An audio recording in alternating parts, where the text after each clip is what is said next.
अस्सलाम वालेकुम भाई। नेक्स्ट क्लास में वेलकम है। पिछले क्लास में हमने गैस लॉज का टॉपिक जो है वो स्टार्ट किया था और उस क्लास में हमने बॉयल्स लॉ पढ़ा। बॉयल्स लॉ के कुछ प्यारे प्यारे ग्राफ्स हैं वो बनाने सिखाए आपको। उसमें बनने वाले इम्पोर्टेंट शॉर्ट क्वेश्चन और इम्पोर्टेंट लॉन्ग क्वेश्चन जो हैं उस पर भी हमने बातें की। ठीक है, तो आज का जो अपना नेक्स्ट गैस लॉ है दैट इज चार्लेसिस लॉ। चार्लेसिस लॉ हमारे पास दूसरा गैस लॉ है। अपनी किताब में लगभग 5 गैस लॉज दे रखे हैं, जिनमें पहला बॉयल्स लॉ जो पिछले क्लास में हो चुका, दूसरा चार्लेसिस लॉ, फिर इसके बाद एवोगैड्रोस लॉ, डाल्टन्स लॉ और थॉमस ग्राहम का law of diffusion and diffusion. तो ये 5 लॉज हैं। आज दूसरा लॉ रहेगा चार्लेसिस लॉ और चार्लेसिस लॉ की ही मदद से हम जो है एब्सोल्यूट जीरो को डिराइव करेंगे। ठीक है, और ये देखेंगे कि ये एब्सोल्यूट जीरो क्या है और इसकी कहानी क्यों सुनाई जाती है कि ये ऐसा टेम्परेचर है जिस पर जाकर के एक आइडियल गैस का वॉल्यूम जीरो हो जाता है। क्या ये टेम्परेचर वाकई एग्जिस्ट करता है? क्या ये टेम्परेचर वाकई कभी अटेन किया गया है, या अगर नहीं किया गया तो क्या ये अटेन किया जा सकेगा? इन सब बातों का जवाब हम आज इस क्लास में इस पर बात कर लेंगे। ठीक है, चार्लेसिस लॉ पहले हाउ नाउ होगी आपकी चार्लेसिस लॉ से, क्योंकि 9th क्लास में पढ़ चुके हो। 9th क्लास में भी ये इंपॉर्टेंट लॉन्ग क्वेश्चन था, चार्लेसिस लॉ आता होता था, तो अब भी इसे लॉन्ग में कर लेना। ठीक है, एक लेस इंपॉर्टेंट लॉन्ग क्वेश्चन है। ठीक है, आ सकता है, करना पड़ जाएगा। चार्लेसिस लॉ जो है एक फ्रेंच साइंटिस्ट जे चार्लेस इसका नाम था, जे चार्लेस, तो इसी के नाम पर इसका लॉ का नाम पड़ गया चार्लेसिस लॉ। इस फ्रेंच साइंटिस्ट जे चार्लेस ने 1787 में ये लॉ दिया और ये जो लॉ है ये वॉल्यूम और टेम्परेचर के बीच के रिलेशनशिप को जाहिर करता है। वॉल्यूम और टेम्परेचर के बीच के रिलेशनशिप को जाहिर करता है। इस लॉ के मुताबिक जैसे जैसे आप टेम्परेचर बढ़ाते जाते हो किसी फिक्स्ड मास ऑफ गैस का कांस्टेंट प्रेशर पर, तो वैसे वैसे वॉल्यूम भी बढ़ता जाता है, वैसे वैसे वॉल्यूम भी बढ़ता जाता है। तो इस लॉ के मुताबिक वॉल्यूम और टेम्परेचर में जो है वो डायरेक्ट रिलेशन है। मिसाल के तौर पर ये आपके पास एक कंटेनर है, ठीक है, इसका प्रेशर 1 एटमॉस्फेयर है और इसमें 1 मोल गैस दी गई है, 1 मोल गैस दी गई है। इसका पिस्टन अभी यहां पर है, इसका पिस्टन अभी यहां पर इस जगह पर है। ठीक है, आप इसे हीट करना स्टार्ट करते हो, आप इसे हीट करना स्टार्ट करते हो, यानी इसका टेम्परेचर बढ़ाना स्टार्ट करते हो। जैसे जैसे आप इसका टेम्परेचर बढ़ाओगे तो वैसे वैसे इसका वॉल्यूम भी बढ़ता जाएगा। जैसे जैसे आप इसका टेम्परेचर बढ़ाओगे वैसे वैसे इसका वॉल्यूम भी बढ़ता चला जाएगा, यानी पिस्टन ऊपर की तरफ मूव कर जाएगा। पहले अगर वॉल्यूम इतना था तो अब देखो वॉल्यूम जो है इतना हो गया, पिस्टन ऊपर चला गया। ठीक है, पिस्टन ऊपर चला गया, यानी हीट करने पर या टेम्परेचर बढ़ाने पर वॉल्यूम बढ़ता है। शर्त यह है कि नंबर ऑफ मोल्स और प्रेशर जो है ये कांस्टेंट रखे जाएं। अगर प्रेशर या नंबर ऑफ मोल्स में से कुछ चेंज होगा तो फिर हमारा जो एक्सपेरिमेंट है वो खराब हो सकता है। तो हमारा एक्सपेरिमेंट कैसे खराब होगा ये जो है हम इस क्लास के बिल्कुल एंड में इस पर भी बात करेंगे कि अगर नंबर ऑफ मोल्स फिक्स ना रखे जाएं तो फिर क्या होता है। अभी फिलहाल इतनी बात की जा रही है कि अगर नंबर ऑफ मोल्स फिक्स कर दिए जाएं, प्रेशर फिक्स कर दिया जाए तो टेम्परेचर बढ़ाने पर वॉल्यूम बढ़ता है। तो यहां पर देखो डायरेक्ट रिलेशन है, टेम्परेचर डबल करोगे तो वॉल्यूम भी डबल हो जाएगा। अच्छा, ये जो टेम्परेचर है ये आपको केल्विन स्केल में लेना है, ये टेम्परेचर आपको केल्विन स्केल में लेना है। टेम्परेचर के 2 तरह के स्केल, बल्कि 3 तरह के स्केल हैं, फ़ारेनहाइट, सेल्सियस और केल्विन स्केल। तो चार्लेसिस लॉ जो है ये केल्विन स्केल पर एप्लीकेबल है। तो आप इसको स्टेट कैसे करते हो? मैंने बताया कि लॉज स्टेट किए जाते हैं, डिफाइन नहीं किए जाते। इसको स्टेट आप ऐसे करोगे कि the volume of a given mass of a gas is directly proportional to absolute temperature. ठीक है, एब्सोल्यूट टेम्परेचर का मतलब टेम्परेचर इन केल्विन स्केल। ठीक है, the volume of a given mass of a gas at constant pressure is directly proportional to absolute temperature.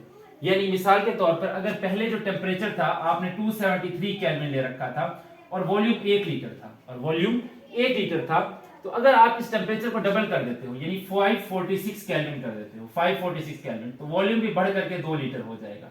ठीक है, 2 litre या आप इसको 2 डीएम क्यूब लिख दो, आपकी मर्जी। 1 लीटर या 1 डीएम क्यूब लिख दो, आपकी मर्जी। लीटर और डीएम क्यूब एक ही चीज के 2 नाम हैं। ठीक है, दोनों भाई हैं जुड़वा। तो यहाँ पे देखो प्रोपोर्शनैलिटी है, प्रोपोर्शनैलिटी को खत्म करने के लिए मुझे कोई कांस्टेंट लगाना पड़ेगा, v इज इक्वल टू के टी हो जाएगा।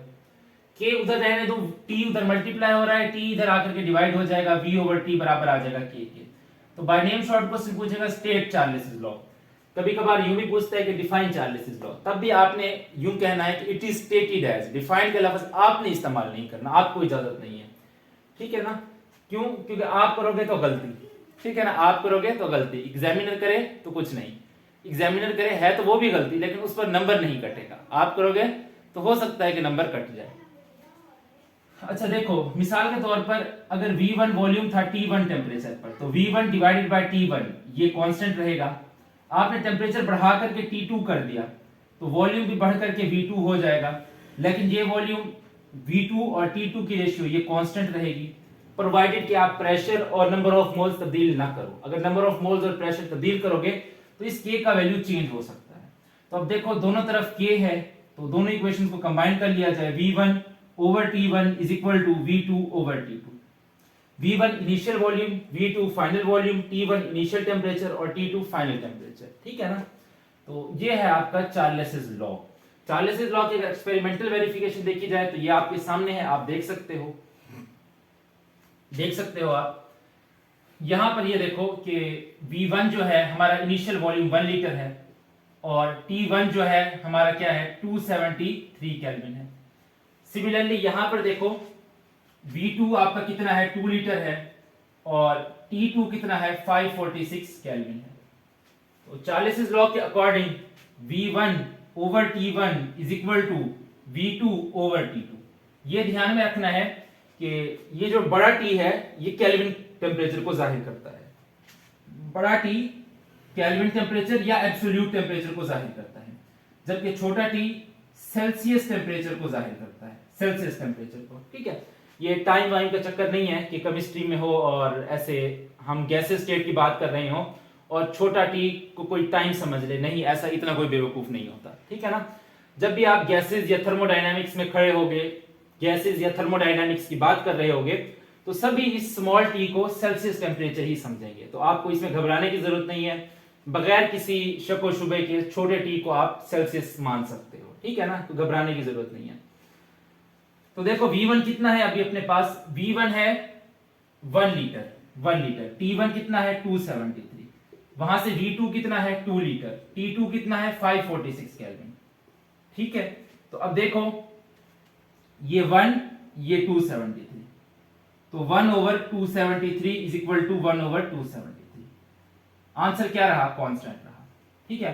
किताब वाले ने बस जो है ऐसे डायग्राम्स बनाई हुई हैं, तो उसने बस लिखा हुआ है कि जैसे ही टेम्परेचर डबल करोगे तो वॉल्यूम भी डबल हो जाएगा और V1 डिवाइडेड बाय T1 बराबर रहेगा V2 डिवाइडेड बाय T2 के। ऐसी कोई वैल्यू नहीं दे रखी, तो ये तो आपको समझाने के लिए वैल्यू ले ली कि देखो दोनों तरफ का आंसर सेम आ रहा है।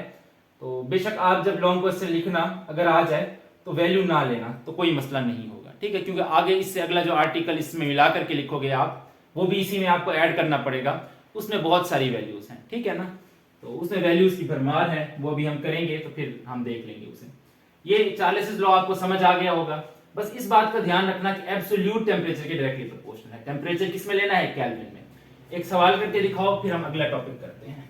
आइए, चार्लेस लॉ भी आपको पढ़ाया है। इसके मुताबिक the volume of a given mass of a gas is directly proportional to the absolute temperature, यानी temperature taken in Kelvin scale, provided the number of moles and pressure remains constant.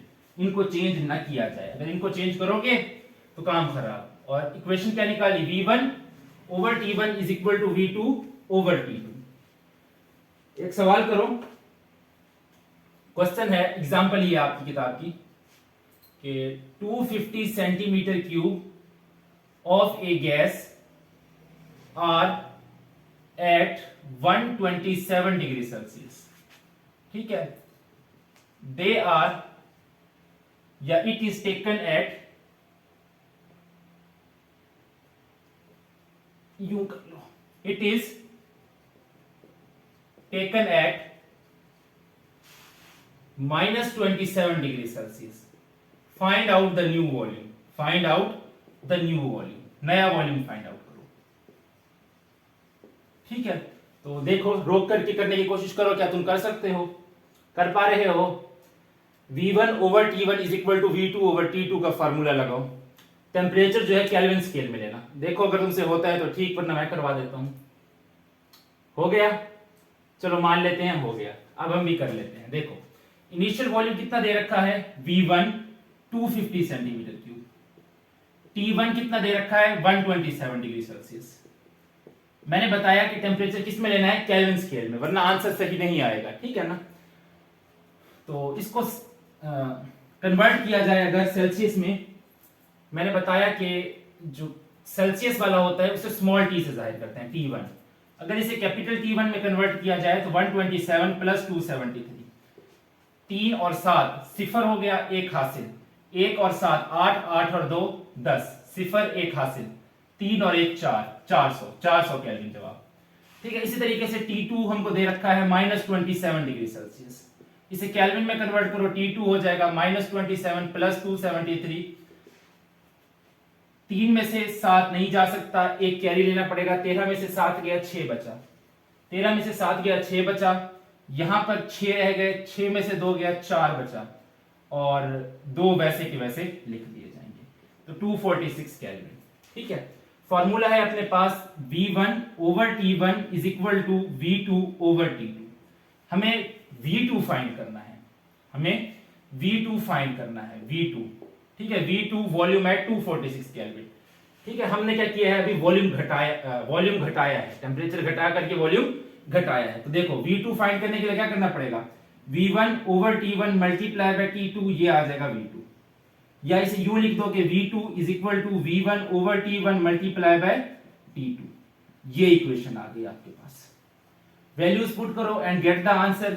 V2 is equal to V1 कितना है अपने पास 250 centimetre cube, 250 centimetre cube divided by T1 अपने पास कितना है 400 kelvin, और T2 कितना है अपने पास 246 केल्विन, 246 केल्विन। केल्विन से केल्विन कट गया, आंसर जो आएगा सेंटीमीटर क्यूब में आएगा। वैल्यूज को सॉल्व करोगे 153 centimetre cube will be your answer. तो V2 is equal to 153 centimetre cube. क्या सबका जवाब यही आया था? आ गया था? आ गया था तो अच्छी बात है, नहीं आया तो अब देख लो ऐसे आएगा। अच्छा जी, next derivation of absolute zero. Charles law को समझने के लिए चार्लेस लॉ की क्वांटिटेटिव डेफिनेशन को देखना जरूरी है। अभी जो चार्लेस लॉ की हमने डेफिनेशन देखी वो केल्विन स्केल के मुताबिक है। चार्लेस लॉ की अब की डेफिनेशन जो हमने देखी वो केल्विन स्केल के मुताबिक है, यानी volume of a given mass of gas is directly proportional to absolute temperature. यानी अगर आप एब्सोल्यूट टेंपरेचर डबल करते हो तो वॉल्यूम ऑफ गैस भी डबल हो जाता है। लेकिन अगर सेल्सियस टेंपरेचर में चेंजिंग लाई जाए तो फिर ये हिसाब किताब कैसे रहने वाला है, तो पहले सुन लो कि ये हिसाब किताब कैसा रहता है, फिर जो है हम इसको एक्सप्लेन भी कर लेंगे। ठीक है, इसकी रीजन भी देख लेंगे। पहले सुन लो कि ये कैसे रहता है। ठीक है, तो जब भी आप 1 डिग्री सेल्सियस मानो कोई गैस लो, सबसे पहले उसका वॉल्यूम आप 0 डिग्री सेल्सियस पर ले लो। ठीक है, जैसे ही आप उसका टेम्परेचर 1 डिग्री सेल्सियस बढ़ाओगे या घटाओगे, रिपीट करता हूं, आपने कोई गैस ली 0 डिग्री सेल्सियस पर, यानी 273 केल्विन पर। ठीक है, अभी 0 डिग्री सेल्सियस, क्योंकि सेल्सियस स्केल की बात कर रहे हैं। आपने उसका टेम्परेचर 1 डिग्री सेल्सियस बढ़ाया या 1 डिग्री सेल्सियस घटाया, तो उसका वॉल्यूम पता है कितना बढ़ेगा, बढ़ेगा या घटेगा? टेम्परेचर बढ़ाओगे तो बढ़ेगा, टेम्परेचर कम करोगे तो कम होगा। तो आपने 0 डिग्री सेल्सियस पर जो गैस ली, 1 डिग्री सेल्सियस उसका टेम्परेचर बढ़ाने या घटाने पर उसका वॉल्यूम 1/273 टाइम्स इंक्रीज या डिक्रीज करेगा।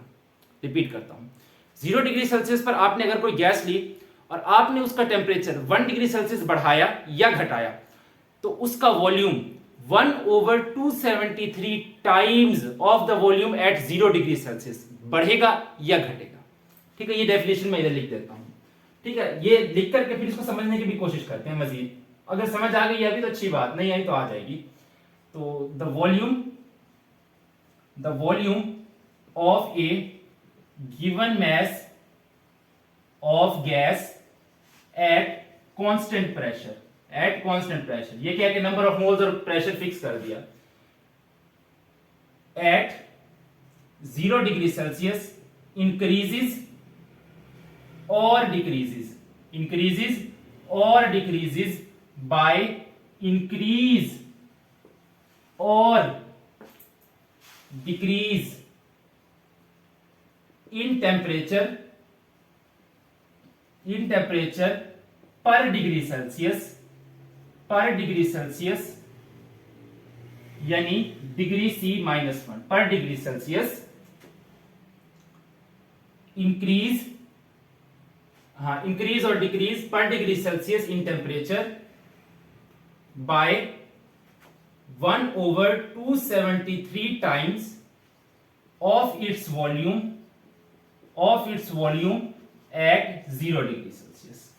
ठीक है, मानो अगर किसी गैस का वॉल्यूम 0 डिग्री सेल्सियस पर कुछ था, जैसे हम मान करके चलते हैं किसी गैस का वॉल्यूम है 0 डिग्री सेल्सियस पर 546 सेंटीमीटर क्यूब, ये मान करके चलते हैं। ठीक है, अब हमने इसका जो टेम्परेचर है ये 1 डिग्री सेल्सियस कर दिया, 1 डिग्री सेल्सियस।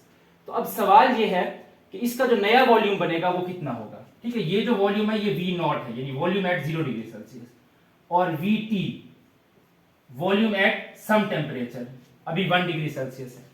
तो अगर आप 1 डिग्री सेल्सियस टेम्परेचर बढ़ाते हो इसका, तो ये वॉल्यूम कितना बढ़ेगा, ये वॉल्यूम 1/73 टाइम्स बढ़ेगा, यानी 546 डिवाइडेड बाय 273 प्लस V0, ये आपको काम करना पड़ेगा।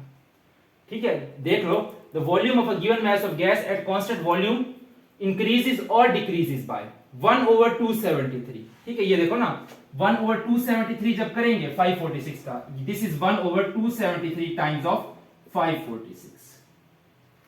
The volume of a given mass of a gas at constant pressure increases और decreases by 1/273 times of the volume, 1/273 times of its volume at 0 degree Celsius.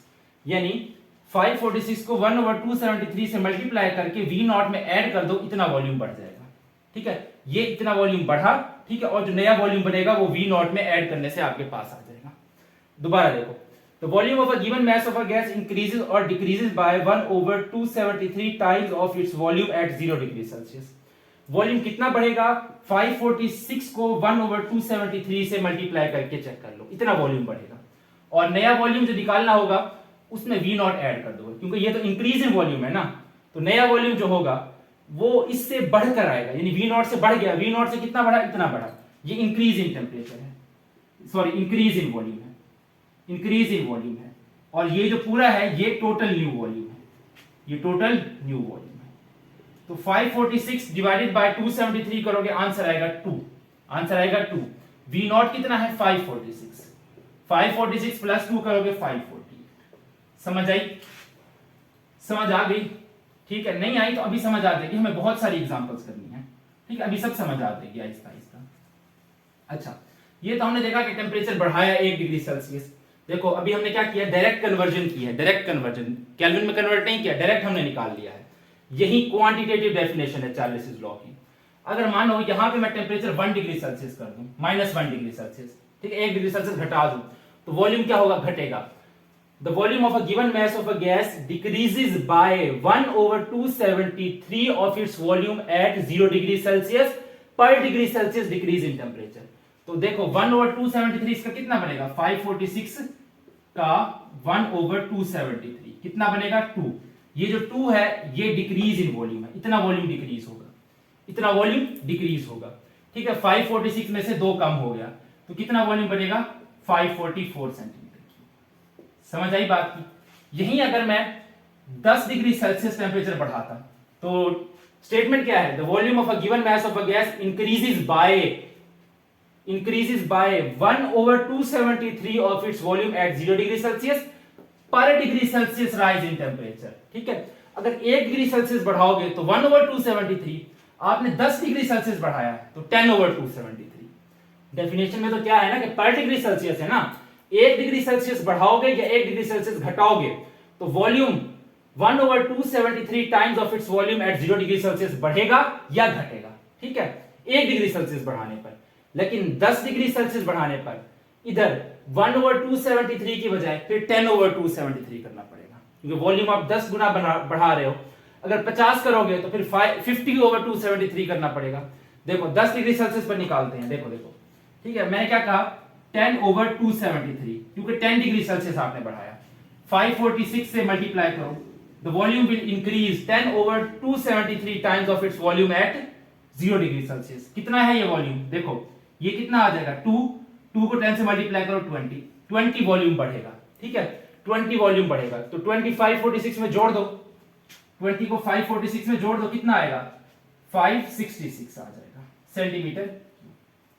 ठीक है, इसी तरीके से 10 डिग्री सेल्सियस घटा करके चेक कर लो, -10 डिग्री सेल्सियस घटा करके चेक कर लो, तो चेंज इन वॉल्यूम कितना आएगा? 10 divided by 273, sorry 10 divided by 273 multiply by volume at 0 degree Celsius, 20 का चेंज आया, और -10 आप लेकर के गए थे, -10 डिग्री सेल्सियस आपने किया है, तो वॉल्यूम घटेगा, कितना घटेगा? 20 घटेगा। इसमें से 20 घटाओ, 500 कितना आ जाएगा? 26 आ जाएगा, 526 सेंटीमीटर क्यूब।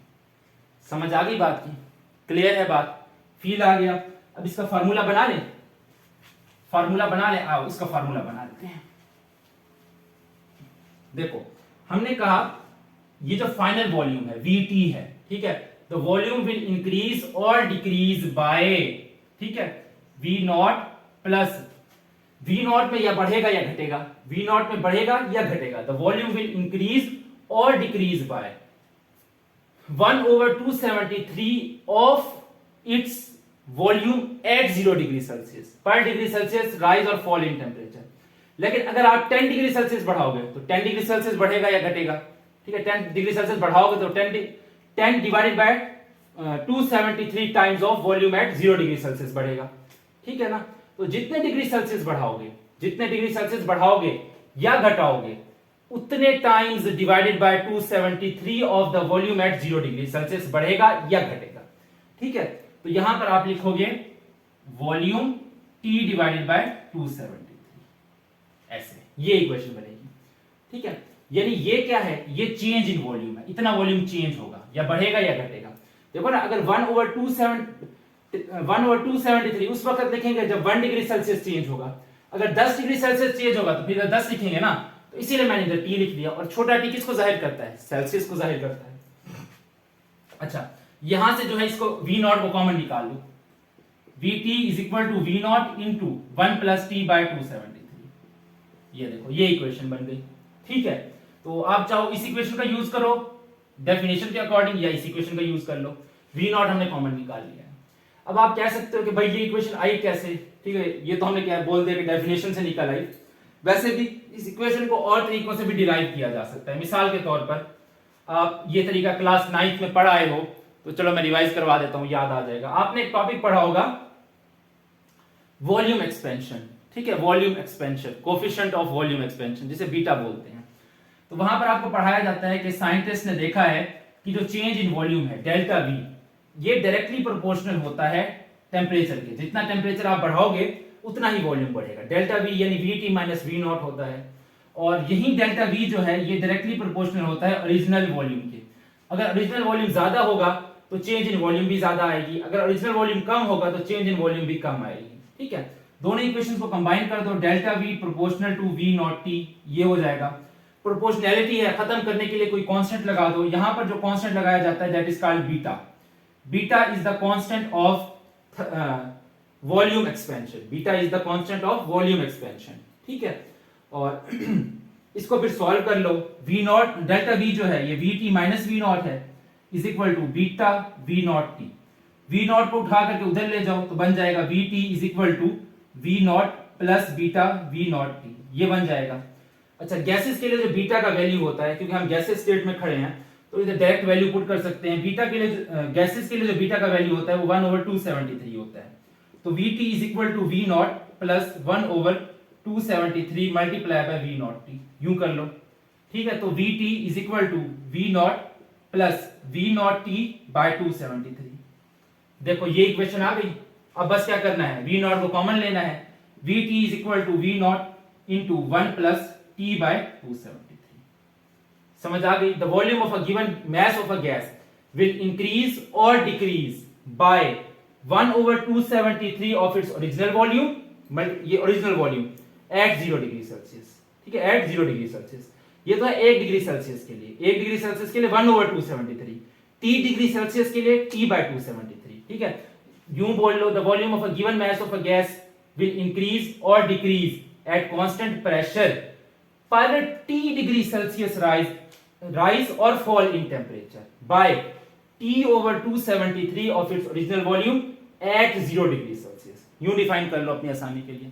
पर डिग्री सेल्सियस होगा तो 1 over 273, 2 डिग्री सेल्सियस होगा तो 2 by 273, 3 होगा तो 3 by 273, 100 होगा तो 100 by 273, ठीक है। ये चीजें समझ में आ गई, ये फार्मूला जहन में रहेगा, नोट कर लो, ठीक है। अब कुछ जो है हम एक बहुत सारी एग्जांपल्स करने लगे हैं, हम बहुत सारी अभी एग्जांपल्स करने लगे हैं। आओ जी, हो गया ना, आओ एग्जांपल्स करते हैं, जिससे हमारा कंसेप्ट जो है वो मजीद बिल्डअप हो जाएगा। देखो, अभी मैंने क्या बताया कि Vt is equal to V naught plus V naught T by 273। The volume will increase और decrease by T by 273 of its volume at 0 degree Celsius पर T degree Celsius rise in temperature, ठीक है ना। पर degree Celsius बढ़ाओगे तो 1 over 273, T degree Celsius बढ़ाओगे तो टी बाय 273, ठीक है ना, समझ गए। अच्छा, मिसाल के तौर पर यहां पर मैं कोई टेम्परेचर ले लेता हूं, यहां पर टेम्परेचर ले लेता हूं इन डिग्री सेल्सियस, ठीक है। इसे हम स्मॉल टी से जाहिर कर देते हैं, टी किसमें है, डिग्री सेल्सियस में। तो बहुत सारे टेम्परेचर की वैल्यूज ले लेते हैं, फिर उनको सॉल्व कर लेंगे। स्टार्ट कर लेते हैं 273 से, ठीक है। 273 ले लेते हैं, 200 ले लेते हैं, 150 ले लिया, इसी तरीके से 100 ले लो, 50 ले लो, 10, 1, फिर 0, -1, -10, -50, -73, -100, -150, -200 और -273, ठीक है। और यहां पर जो है हम वॉल्यूम ले लेते हैं, ठीक है, वॉल्यूम इन सेंटीमीटर। मानो 0 डिग्री सेल्सियस पर फर्ज कर लो कि जो वॉल्यूम है अपना,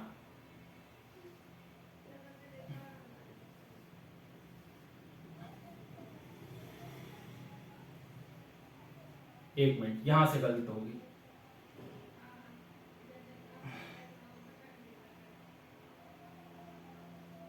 ठीक है। एक मिनट, ये टेबल ड्रॉ कर लूं ना, फिर हम जो है बहुत सारा जो है हमें काम करना है अभी। देखो, मान लो कि 0 डिग्री सेल्सियस पर, ये जो 0 डिग्री सेल्सियस है, 0 डिग्री सेल्सियस पर जो वॉल्यूम है वो हमें दे दिया गया है 546 सेंटीमीटर क्यूब, ठीक है। अब 1 डिग्री सेल्सियस टेम्परेचर बढ़ा करके देखते हैं। देखो, हमें पता है कि Vt is equal to V naught plus V naught T by 273, या इसी को हम Vt plus V naught into 1 plus T by 273 भी लिखते आए हैं, ऐसा करते आए हैं ना। तो देखो, पहले वाले फार्मूले को ही लेकर के चल लेते हैं, ऊपर वाले को। हमने 1 डिग्री सेल्सियस टेम्परेचर बढ़ाया तो सिचुएशन क्या होगी, Vt is equal to V naught plus कितना बढ़ेगा, 1 over 273 times of original volume 546। इसे सॉल्व करोगे 2 आएगा, तो 2 प्लस 546 कितना आएगा, 548 आ जाएगा। इसी तरीके से 1 डिग्री सेल्सियस अगर टेम्परेचर कम करोगे तो कम करने पर यहां क्या लगाओगे, माइनस का साइन लगाओगे, यहां क्या लगाओगे, माइनस का साइन लगाओगे, तो 546 में से 2 गया तो कितना बचेगा, 544 सेंटीमीटर क्यूब। इसी तरीके से 10 डिग्री सेल्सियस, अगर 10 डिग्री सेल्सियस बढ़ाओगे तो Vt इज इक्वल टू कितना बढ़ेगा, 10 by 273 of the original volume जो कि 546 है, और प्लस करोगे वी नॉट, क्योंकि बढ़ रहा है ना टेम्परेचर, तब प्लस करोगे। इसे सॉल्व करो, ये 2 आएगा, 2 मल्टीप्लाई बाय 10 कितना हो जाएगा, 20 हो जाएगा, प्लस वी नॉट 546 है, 20 प्लस 546, 556 और 566 कितना आएगा, 566 सेंटीमीटर क्यूब, ठीक है।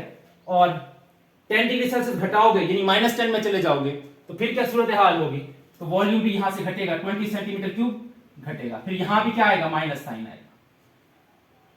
10 डिग्री सेल्सियस अगर माइनस में लोगे तो यहां भी माइनस, 546 में से 20 गया, कितना बचा, खुद बताओ यार, 526 सेंटीमीटर क्यूब, इतना बचा ना। 50 के लिए देखो, 50 डिग्री सेल्सियस बढ़ा करके देखते हैं। 50 डिग्री सेल्सियस बढ़ाओगे तो 50 by 273 of the original volume बढ़ेगा, ठीक है, प्लस ओरिजिनल वॉल्यूम, ये कट जाएगा, कितना आएगा, 2 मल्टीप्लाई बाय 50 कितना आएगा, 100 प्लस 546 कितना आएगा, 646। यहां पर लिखो 646 सेंटीमीटर। और अगर -50 होगा तो यही 100 क्या करना पड़ेगा, यहां पर माइनस करना पड़ेगा, क्योंकि -50/273 हो जाएगा। फिर ऐसे ना, ऐसे ही है ना यार। तो देखो कितना हो जाएगा, 446 सेंटीमीटर। ठीक है। अच्छा 100 डिग्री सेल्सियस देखो, 100 डिग्री सेल्सियस, अगर 100 डिग्री सेल्सियस बढ़ाओगे तो VT is equal to V0 plus V0 T/273 है ना, तो T/273 है तो 100/273 टाइम्स बढ़ेगा। V0 कितना है, 546 है, प्लस 546, यहां पर देखो 2 मल्टीप्लाई बाय 100, 200 प्लस 546 तो कितना आएगा, 746। कितना आएगा, 746 सेंटीमीटर क्यूब बढ़ जाएगा। और अगर -100 पे चले जाएं तो यही 200 क्या हो जाएगा, कम हो जाएगा। तो 100/273 times of the original volume क्या हो जाएगा, कम। तो 546 में से 200 गया, कितना बचा, 346। कितना बचा, 346 सेंटीमीटर क्यूब। समझ आई बात की। अच्छा बाकी देखते हैं, बाकी आओ आओ। ये तुम्हारे पास तो कैलकुलेटर होगा ना, तुम तो फौरन करते जाओगे, हम तो हाथ से ही कर रहे हैं। आगे देखो, नेक्स्ट देखो, ये देखो -73 वाला टेम्परेचर, -73 पर देखते हैं क्या फार्मूला है, VT is equal to V0 plus V0 T/273। तो VT is equal to V0, temperature कितना घटा रहे हो, -73, तो प्लस V0 -73/273। ऐसे होगा ना, -73/273 होगा ना, क्योंकि -73 आपने कम किया है। तो क्या होगा, V0 कितना है, 546 प्लस 546 इंटू -73/273, ऐसे हो जाएगा। तो देखो ये क्या है 1, ये क्या है 2 मल्टीप्लाई बाय 73 कितना हो जाएगा, 146 हो जाएगा, 146, और माइनस है तो -146, 546 माइनस 146, 46 में से 46 गया तो ये 500 बचेगा, 500 में से 100 गया तो 400 बचेगा। तो ये कितना होगा, 400 सेंटीमीटर क्यूब, 400 सेंटीमीटर क्यूब। इसी तरीके से 150 को देखो, तो 150 के लिए क्या होगा, 150/273 टाइम्स बढ़ेगा या घटेगा, तो 150/273 times of original volume 546 plus 546, ये चेंज आएगा, ये ओरिजिनल वॉल्यूम है, चेंज को ओरिजिनल वॉल्यूम में ऐड करोगे फाइनल वॉल्यूम आ जाएगा। यहां पर देखो ये 2 है, 2 को मल्टीप्लाई 150 300 प्लस 546 तो 846 आंसर, कितना 846 सेंटीमीटर क्यूब। ठीक है। इसी तरीके से देखो नेक्स्ट देखो, नेक्स्ट देखो, अगला देखो, यहां पर 153 माइनस करो, 150 माइनस करो, -150 पर, -150 पर क्या होगा, यहां भी माइनस, तो फिर क्या होगा, यहां भी माइनस आ जाएगा, 546 में से 300 माइनस करो तो कितना बचेगा, 246 सेंटीमीटर क्यूब। लाइकवाइज 200 पर देखो, 200 पर क्या होगा, 200/273 times of volume at 0 degree Celsius plus 546। तो यहां पर देखो ये 2 है, 2 मल्टीप्लाई बाय 200, 400 प्लस 546 कितना होगा, 946 सेंटीमीटर क्यूब। आगे देखो, अगर -200 पर चले जाओ तो यहां पर क्या लगाना पड़ेगा, माइनस, तो यहां भी क्या हो जाएगा, माइनस, 546 में से 400 माइनस करो कितना बचेगा, 146 सेंटीमीटर क्यूब। ठीक है, क्लियर हो गई बात। और 273 पर देखो, +273 पर, +273 पर क्या होगा, 273/273 times of the original volume at 0 degree Celsius 546, ये चेंज है, चेंज को ओरिजिनल में ऐड करोगे फाइनल आ जाएगा। तो ये देखो ये कितना है, 2 को 546 से मल्टीप्लाई करो, 2 को 273 से मल्टीप्लाई करो, 546 आएगा, 546 प्लस 546 1092 आ जाएगा, 1092 सेंटीमीटर क्यूब। समझ गए। इसी तरीके से -273 है तो क्या करना पड़ेगा, -273/273, तो माइनस प्लस यहां पर क्या हो जाएगा, प्लस की बजाय माइनस, 546 माइनस 546 क्या हो जाएगा, 0 हो जाएगा, 0 सेंटीमीटर क्यूब। तो देखो एक टेम्परेचर ऐसा भी है जिसे -273 डिग्री सेल्सियस बोलते हैं, वहां पर जाके आइडियल गैस का वॉल्यूम क्या हो जाता है, 0 हो जाता है। इस टेम्परेचर को बोलते हैं एब्सोल्यूट जीरो, वो टेम्परेचर जहां पर जाकर के आइडियल गैस का वॉल्यूम 0 हो जाए, that is called as absolute zero, उसे बोलते हैं एब्सोल्यूट जीरो बोलते हैं। ठीक है ना। अच्छा अब देखो चार्लेस लॉ, जैसे मैंने पहले बताया कि चार्लेस लॉ डिग्री सेल्सियस में ओबे नहीं होता, चार्लेस लॉ डिग्री सेल्सियस में ओबे नहीं होता, चार्लेस लॉ केल्विन में ओबे होता है, चार्लेस लॉ केल्विन में ओबे होता है। जैसे मिसाल के तौर पर यहां पर आप देखो, अगर मैं टेम्परेचर ये दो वैल्यूज ले लेता हूं, ये वाली और ये वाली, 10 से 100 तक मैं टेम्परेचर बढ़ाता हूं, 10 से 100 तक टेम्परेचर बढ़ाता हूं, यानी मैं यूं लिखता हूं V1/T1 is equal to V2/T2।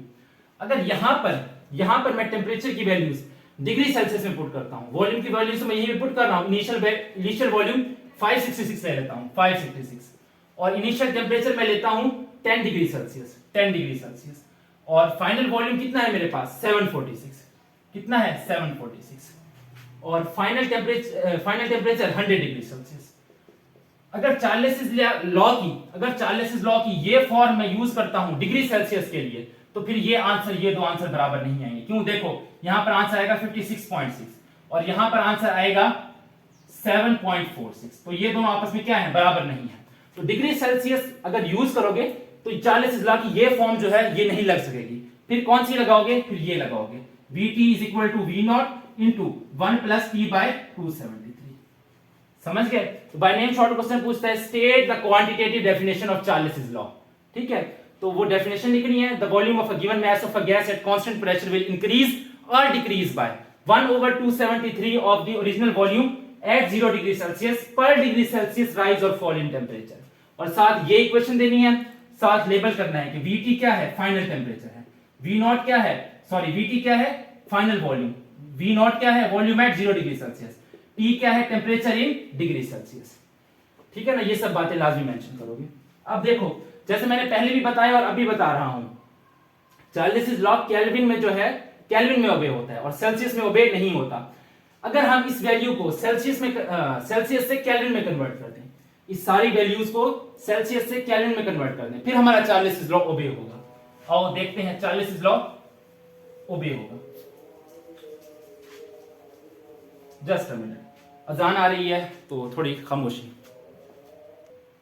अच्छा जी, अब हमें जो चीज देखनी है वो ये देखनी है कि चार्लेसिस लॉ पहले हम देख चुके हैं कि केल्विन में जो है वो ओबे होता है और सेल्सियस में ओबे नहीं होता। तो इस वैल्यू को जो है हम केल्विन में तब्दील करते हैं और फिर जो है चार्लेसिस लॉ की ये वाली जो फॉर्म है V1/T1 is equal to V2/T2, ये वाली जो फॉर्म है इसको वेरीफाई करने की कोशिश करते हैं। तो सबसे पहले मुझे टेम्परेचर लेना पड़ेगा केल्विन में, तो ये वाला जो टेम्परेचर है इसे केल्विन में कन्वर्ट कर लेते हैं। 273 को केल्विन में कन्वर्ट करूंगा तो केल्विन में कन्वर्ट होकर इसमें 273 जोड़ना पड़ेगा, तो ये आएगा 546। सिमिलरली 200 को कन्वर्ट करूंगा तो ये आएगी, 200 को कन्वर्ट करूंगा तो ये बनेगा 200 प्लस 273, कितना बनेगा 473। इसी तरीके से 150 को कन्वर्ट करूंगा, 150 प्लस 273, 3 प्लस 0 3 आएगा, 7 प्लस 5 ये आएगा 12, 2 1 कैरी चला जाएगा तो ये आएगा 223 केल्विन। ये भी kelvin kelvin kelvin.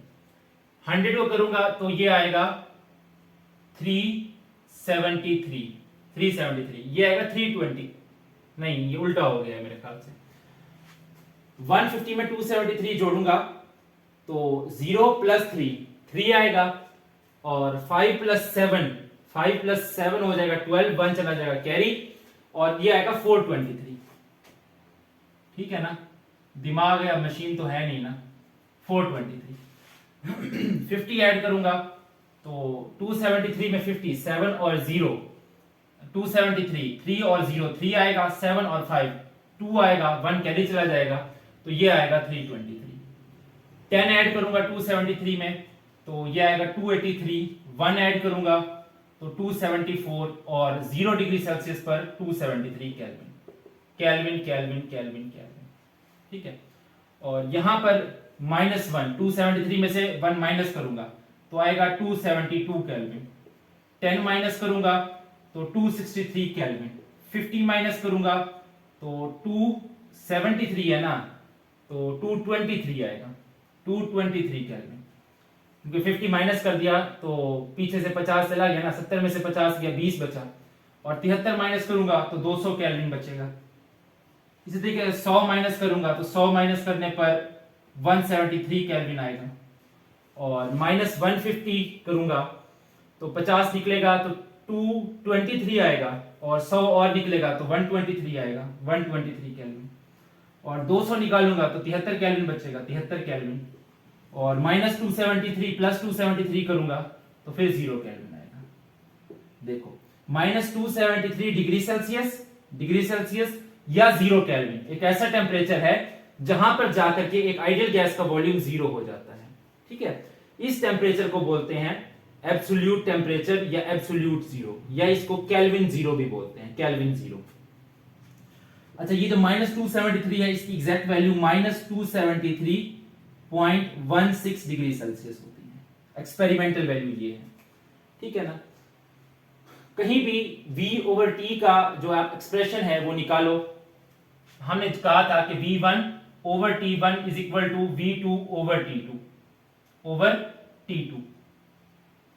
Is equal to K, constant आएगा। तो देखो कहीं भी V/T का रेशियो निकालो, यहां पर V कितना है, V/T लेना है ना हमें, तो V/T केल्विन में लेना है, तो ये V है 1092 डिवाइड बाय 546 करो, आंसर आएगा 2। सिमिलरली ये 946 डिवाइडेड बाय 473 करो, यहां भी आंसर आएगा 2। ठीक है, इसके यूनिट्स निकल कर आएंगे ना, वो आएगा metre cube per kelvin. Similarly यहां पर भी 2, यहां पर भी 2, इधर भी 2, इधर भी 2, इधर भी 2, इधर भी लोगे तो 2। ठीक है, इधर भी लोगे तो 2, इधर भी 2, इधर भी 2, 2, सब जगह 2 आएगा, सब जगह 2 आएगा। तो अभी हमने थोड़ी देर पहले 10 और 100 में जो फर्क लिया था, यानी पहले हमने V1/T1 is equal to V2/T2, यहां टेम्परेचर अगर सेल्सियस में पुट किया तो V1 अगर हमारे पास कितना है 566 है, और T1 अगर 10 है डिग्री सेल्सियस में लो, और V2 कितना है अपने पास 746 है, 746 डिवाइड बाय 100 करो, 100 डिग्री सेल्सियस, तो इसका जवाब 56.6 आ रहा था, और ये दोनों बराबर नहीं थे क्योंकि ये 7.46 आ रहा था। लेकिन यही आप केल्विन में ले लो, यहां पर टेम्परेचर अब केल्विन में पुट करो, V1 कितना है, V1 है 566, 10 को केल्विन में कन्वर्ट करो, प्लस 273 करो, प्लस 273 करने पर 283 आएगा, 283, और यहां पर 746 है, 100 को केल्विन में कन्वर्ट करो तो आएगा 373, इन दोनों का जवाब 2 आएगा। तो चार्ल्स लॉ की ये वाली जो फॉर्म है V1/T1 is equal to V2/T2, ये केल्विन टेम्परेचर में फॉलो होती है, ये केल्विन टेम्परेचर में जाकर के फॉलो होती है। ठीक है, अच्छा, last but not the least, graphs of Charles law. चलो यही साइड पर करके ड्रॉ कर देता हूं। ठीक है, इतनी अब मिटाना पड़ेगा इस सबको, यहीं पर ही ड्रॉ कर देते हैं। देखो अगर आप जो है चार्ल्स लॉ के लिए ग्राफ ड्रॉ करो, V वर्सेस T ग्राफ। ठीक है, यहां पर आप ले लो कुछ भी ले लो यार, यहां पर टेम्परेचर ले लो, यहां पर वॉल्यूम ले लो। जनरली जो इंडिपेंडेंट क्वांटिटी है ना, वो बुक्स जो है वो इधर टेम्परेचर एक्सिस पर लेती हैं, यानी एक्स एक्सिस पर लिया करती हैं। तो ये पुराने वक्तों में ऐसी रिवायत थी कि जो है इंडिपेंडेंट क्वांटिटी जो है वो एक्स एक्सिस पर ली जाए, टेम्परेचर क्योंकि इंडिपेंडेंट है, वॉल्यूम डिपेंड कर रहा होता है टेम्परेचर पर, इसलिए वॉल्यूम को वाई एक्सिस पर। खैर अब दुनिया तौबा ताइब हो गई है, ठीक है, तो कुछ मामला सेट हो चुके हैं अब तक। ठीक है, इधर उधर भी ले सकते हो, तो मैंने तो बुक के अकॉर्डिंग लिख दिया है। तो देखो अगर आप केल्विन टेम्परेचर में, अभी केल्विन में ले रहे हैं, केल्विन में अगर टेम्परेचर बढ़ाओगे तो ऐसे वॉल्यूम बढ़ता जाएगा, और अगर केल्विन टेम्परेचर 0 होगा तो वॉल्यूम भी क्या हो जाएगा, 0 हो जाएगा, वॉल्यूम भी क्या हो जाएगा, 0 हो जाएगा। लेकिन अगर यही ग्राफ आप डिग्री सेल्सियस के अगेंस्ट प्लॉट करोगे, यहां पर टेम्परेचर डिग्री सेल्सियस में लो और यहां पर वॉल्यूम ले लो, तो क्या होगा, ये जो लाइन होगी वो यहां पर टच नहीं करेगी, 0 डिग्री सेल्सियस पर टच नहीं करेगी, वो जो है आकर के यहां पर टच करेगी, ऐसे स्ट्रेट आएगी लाइन। ठीक है, वो आकर के इधर थोड़ा सा पीछे आकर के इधर टच करेगी। ठीक है, ये स्ट्रेट लाइन होगी बिल्कुल, यहां पर आकर के टच करेगी, ये होगा पॉइंट -273.16 डिग्री सेल्सियस। ठीक है ना, तो यहां पीछे आकर के टच करेगी एक्स एक्सिस को, यानी आप यूं बता सकते हो कि अगर ये पॉइंट जो है -273 केल्विन है और यहां पर वॉल्यूम 0 है, तो ये ऐसे ग्राफ बनेगा, T degree Celsius versus volume का, ऐसा ग्राफ बनेगा। ठीक है, अगर आप जो है नंबर ऑफ मोल्स फिक्स रखोगे तब ऐसे स्ट्रेट लाइन आएगी, लेकिन अगर नंबर ऑफ मोल्स बढ़ा दोगे, 1 से 2 कर दोगे या 4 5 6 कर दोगे, तो जो ये वाली लाइन होगी वो इस तरफ शिफ्ट हो जाएगी। ठीक है, ऐसे ऊपर की तरफ शिफ्ट हो जाएगी, ये N1 मोल्स पर, ये N2 मोल्स पर, और N2 मोल्स ज्यादा है N1 से, ठीक है। तो ये किस लिए होता है, ये इसलिए होता है कि नंबर ऑफ मोल्स बढ़ाने पर आपके वॉल्यूम बढ़ जाते हैं। ये जब नंबर ऑफ मॉलिक्यूल्स बढ़ाओगे, हवा बढ़ाओगे, तो वॉल्यूम भी बढ़ जाएगी। जैसे आप टायर में हवा भरते हो तो आप उसके नंबर ऑफ मोल्स बढ़ा रहे होते हो ना, तो उससे टायर का वॉल्यूम भी बढ़ने लग जाता है। गुब्बारा जब फुलाते हो तो उसमें हवा भरते हो, तो हवा भरने से क्या होता है, उसका वॉल्यूम भी बढ़ जाता है। तो नंबर ऑफ मोल्स बढ़ाने से वॉल्यूम बढ़ जाएगा। तो इस वजह से ये जो लाइन है ना, ये वॉल्यूम एक्सिस की तरफ चली जाएगी। किसकी तरफ, वॉल्यूम एक्सिस की तरफ।